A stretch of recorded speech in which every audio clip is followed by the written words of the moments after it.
qui nous dit qu'en fait, ce qu'on trouve à l'extérieur exprime l'intérieur. C'est quelque chose d'assez particulier.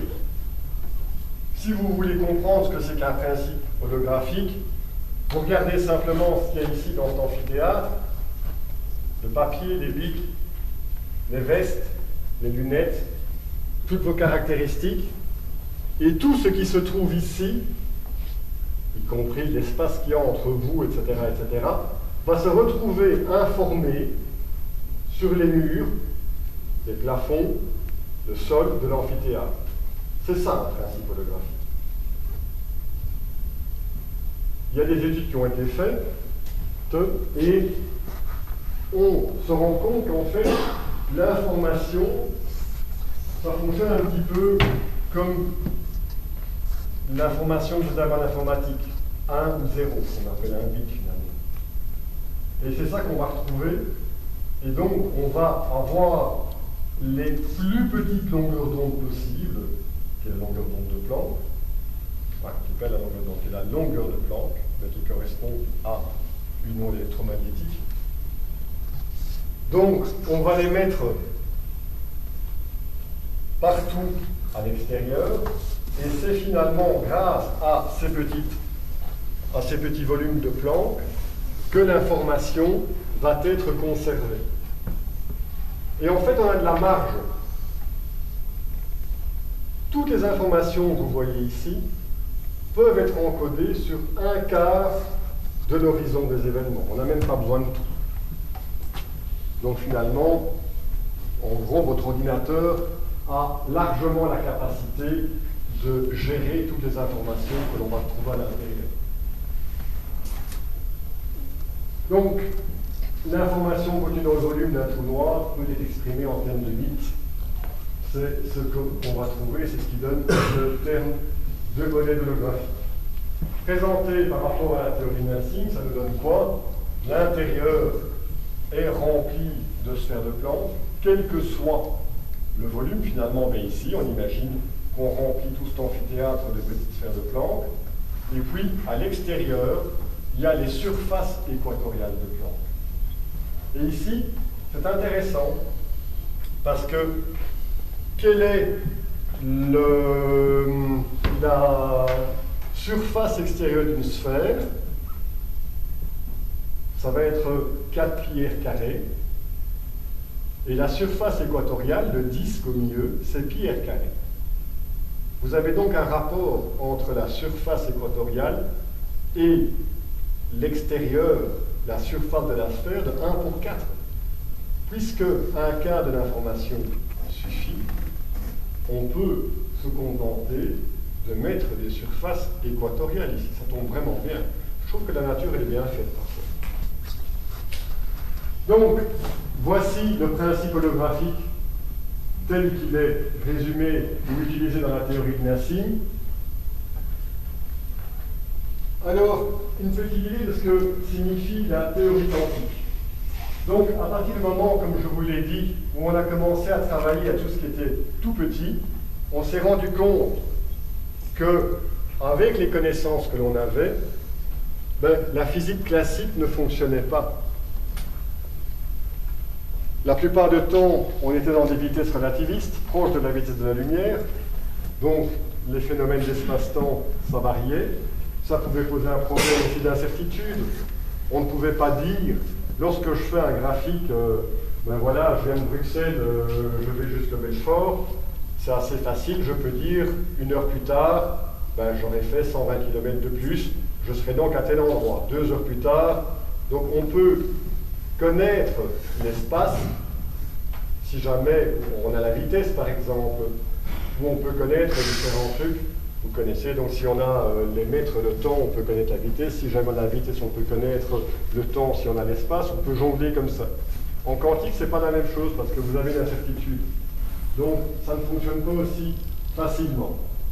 Ce qui est intéressant, c'est de voir qu'un des pères fondateurs de la physique quantique, Planck, c'est quelqu'un qui a déjà permis de donner des valeurs discrètes à la physique quantique, puisque finalement, ceci va quantifier l'énergie d'une onde, et on vous dit donc que la radiation émise par un corps noir n'existe qu'en nombre entier, donc quantifié.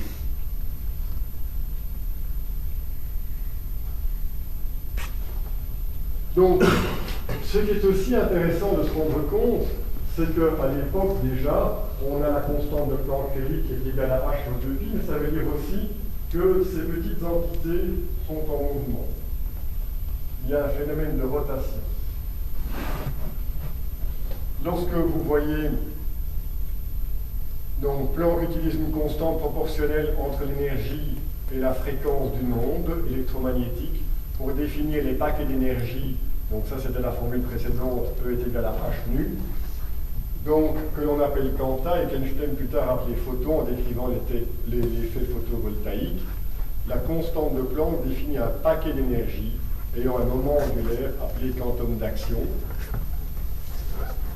Alors le problème que l'on a rencontré à cette époque, c'est que si jamais donc, on avait des quantités discrètes, il fallait pouvoir la positionner dans le champ. Un champ, c'est quoi? Si vous reprenez le graphique avec la gravité et l'espace qui était courbe, on peut dire que c'est un champ. Un champ, c'est quoi? C'est une surface, finalement. Et donc, la mécanique quantique seule est incapable de prendre en compte, en gros, on vous dit ici dedans, que le champ électromagnétique, lui, ne l'était pas quantifié, mais que les petites sphères, elles l'étaient. Et donc, on s'est posé de nouveau la question, comme démarche, mais comment est-ce qu'on peut régler ça? Et on s'est dit, mais c'est assez facile, on va finalement étudier quelque chose d'autre, on va donner un petit modèle. Et le modèle, finalement, qu'on va utiliser pour la QFT, donc la théorie quantique du champ, c'est de dire, on a des petits ressorts, des petites masses, et elles vont interagir comme ça. Et en fait, ça fait vraiment comme un petit filet. Vous voyez, vous prenez un trampoline, vous tirez un endroit, et vous avez tout qui va se réarranger, tout qui va bouger.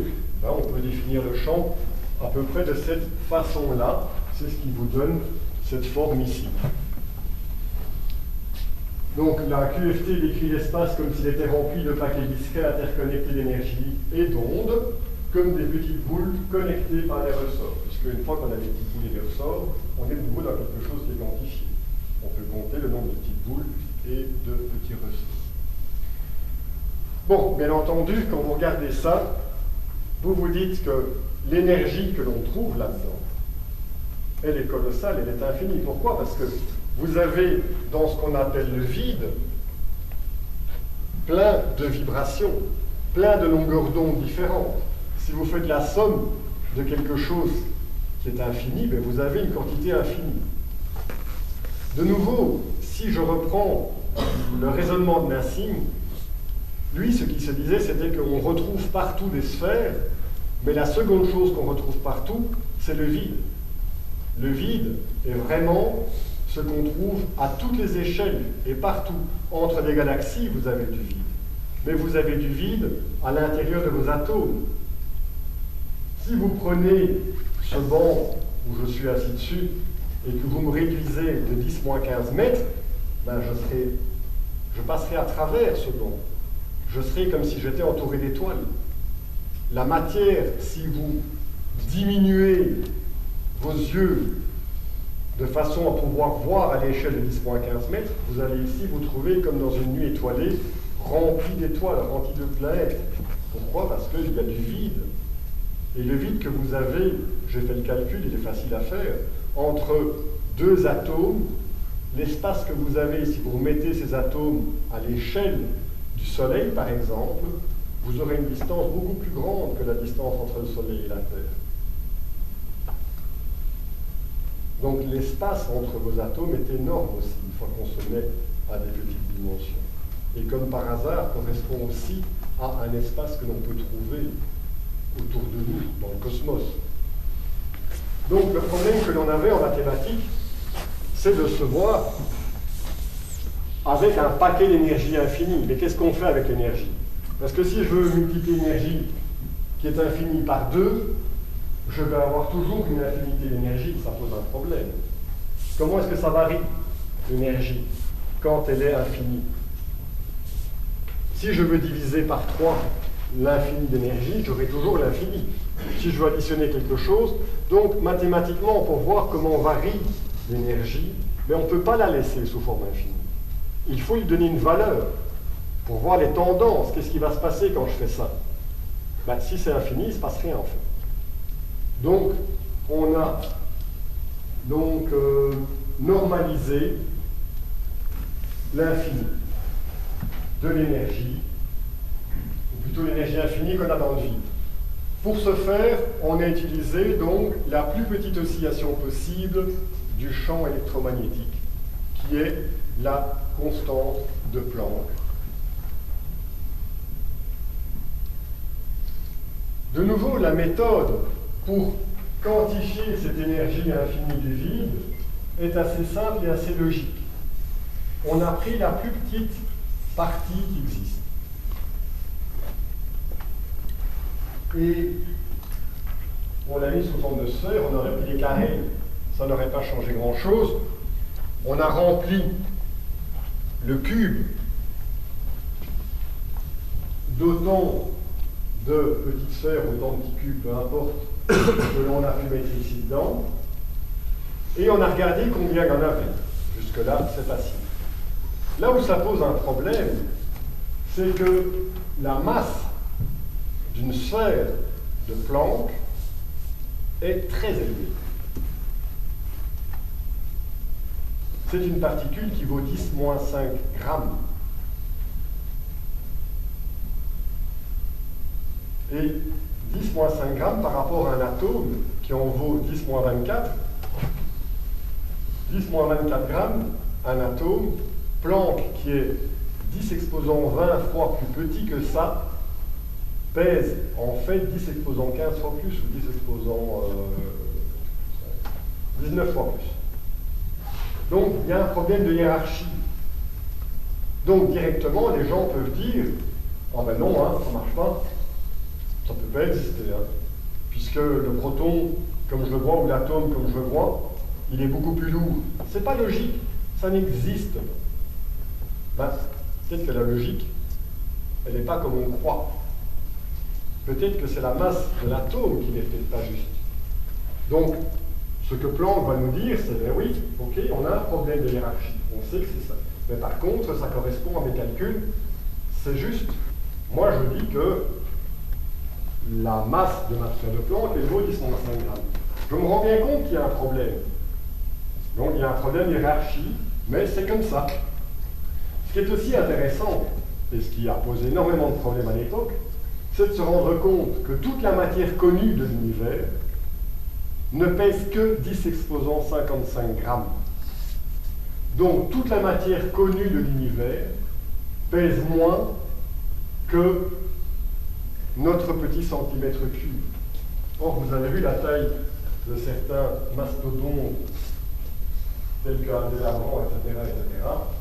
C'est quelque chose de colossal. Pour vous donner une idée, le trou noir qui se trouve au centre de notre galaxie, Sagittarius A, pèse environ 4 millions de fois la main de notre Soleil. Bon, on n'est pas dans des petits, mais malgré tout, chaque fois qu'on veut mettre tout l'univers connu, la matière connue là-dedans, on arrive à un chiffre dérisoire par rapport au vide. Ce qui peut en fait avoir des conséquences sur la suite du raisonnement. Finalement, c'est quoi ce que vous voyez? Ce qui est défini, la matière qui est définie. Est-ce que ce ne serait pas plutôt le vide qui définit la matière plutôt que la matière qui définit le vide? Quand vous avez une feuille noire et vous dessinez un petit point blanc, c'est l'ensemble du noir qui va définir la frontière du point blanc. Pourquoi est-ce que ça ne fonctionnerait pas comme ça? Pourquoi est-ce qu'on ne retournerait pas tout tant qu'à faire? Donc, la théorie quantique nous a donc dit mathématiquement que le vide ne l'était pas. Bien entendu, ça restait une théorie. Donc il fallait essayer de trouver des preuves que ce vide n'était pas vide. Alors il y a une expérience qui a été énormément contestée à l'époque, et qu'il l'est toujours, je pense, parce qu'il y a toujours des gens qui vont la contester. C'est une expérience assez intéressante. On a deux plaques, et tout à fait compréhensible, et on sait que le vide n'est pas vide, mais il est plein d'ondes. Et donc, il y a des ondes, je dirais, en tout cas des multiples d'ondes, de toutes les tailles différentes. Si vous prenez deux plaques comme ça, ben, toutes les ondes qui sont plus grandes que celles qui peuvent être contenues dans cette boîte doivent partir. Si je diminue, ben, toutes les ondes qui sont plus grandes que cette taille-ci, qui ont cette longueur d'onde, doivent partir aussi. Et vous comprenez qu'à un certain moment, il y aura beaucoup plus d'ondes à l'extérieur qu'à l'intérieur de mes plaques. Et donc, par conséquent, puisqu'il y a tellement plus d'ondes à l'extérieur qu'à l'intérieur, à un moment, ces deux plaques doivent se rapprocher. C'est en gros ça l'effet dit de Casimir. Et l'effet dit de Casimir, on disait, oh mais attendez hein, les gars, c'est peut-être parce que les plaques elles sont électriques et donc les électrostatiques font qu'elles s'accrochent, de toute façon il y a des imperfections, etc. Donc il y avait encore des gros doutes avec cet effet dit de Casimir. Par contre, à partir du moment où on a pu extraire des photons du vide grâce à l'effet dit de Casimir dynamique, ou l'effet dynamique de Casimir, là il a bien fallu se rendre compte qu'à partir de rien on ne peut pas créer. Or, si vous avez des photons qui sortent de quelque chose qui n'existe pas et qui est vide, on a un problème. Ça en pose beaucoup des problèmes. Le premier, c'est qu'on se dit, bon, ben, le vide, il y a quelque chose dedans. Deuxièmement, ça pose aussi la question de pourquoi est-ce que si c'est vide, on ne le voit pas. Et qu'est-ce qui fait que subitement, on peut avoir des photons qui sortent? Qu'est-ce qui fait que ce vide, qui paraît en général tellement bien à l'équilibre qu'on ne peut pas voir qu'il y a du vide, tout d'un coup il se déséquilibre et il y a ça? Une des réponses possibles, en tout cas, c'est d'imaginer le vide comme une structure qui est parfaitement à l'équilibre. Je m'explique. Si vous avez deux vecteurs qui poussent comme ceci, vous n'allez, si jamais ils sont parfaitement équilibrés, vous n'aurez pas conscience qu'il y a une force. Moi, quand je suis comme ça sur la Terre, ben, j'ai une force qui pousse vers le sol et j'ai la force de réaction qui pousse dans l'autre sens. Ça s'appelle l'équilibre. Si je ne suis pas en équilibre de ces deux forces, ben, soit je monte, soit je descends. Donc, par conséquent, il doit avoir peut-être une structure géométrique qui permet d'expliquer cet équilibre. Alors, si jamais on calcule ça en vecteur, on regarde ça en vecteur, c'est assez marrant parce que si je fais ça, ben, tôt ou tard, je vais avoir un problème dans cette addition vectorielle.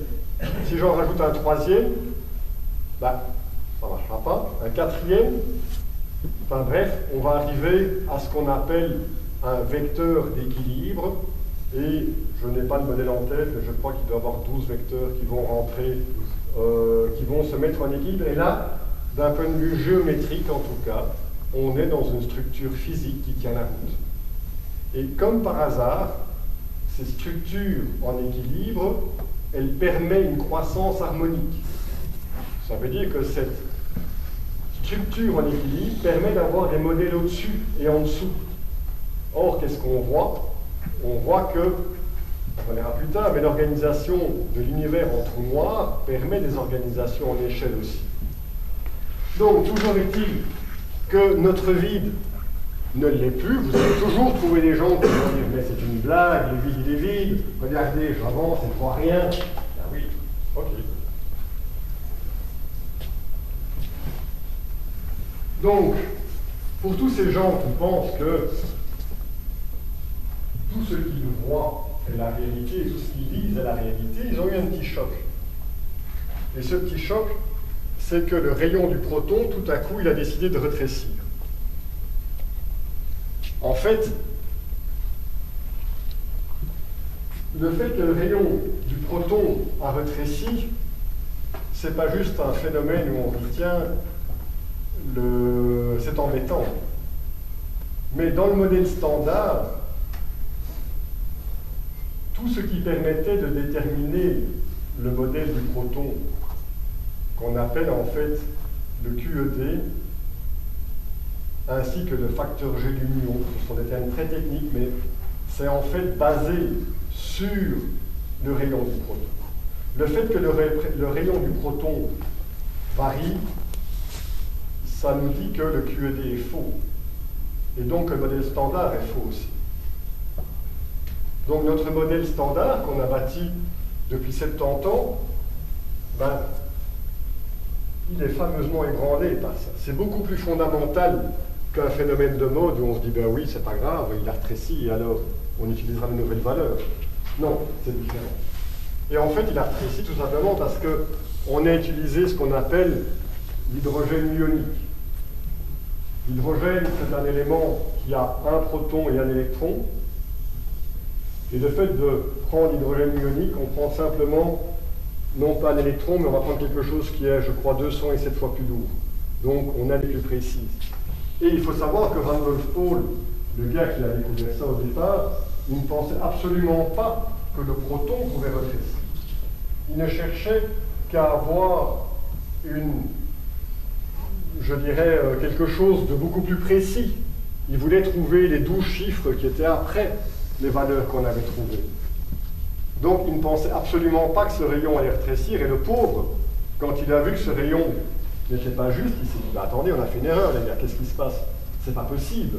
Il a d'abord bien sûr cru que c'était sa méthodologie qui était fausse, tellement que le concept du rayon du proton était bien ainsi. Et puis, après 3 ans de vérification, ils se sont dit, bon, ok, c'est pas ça, notre rayon, vraiment, on est juste, on est bon. Et il a encore fallu 3 ans pour que d'autres laboratoires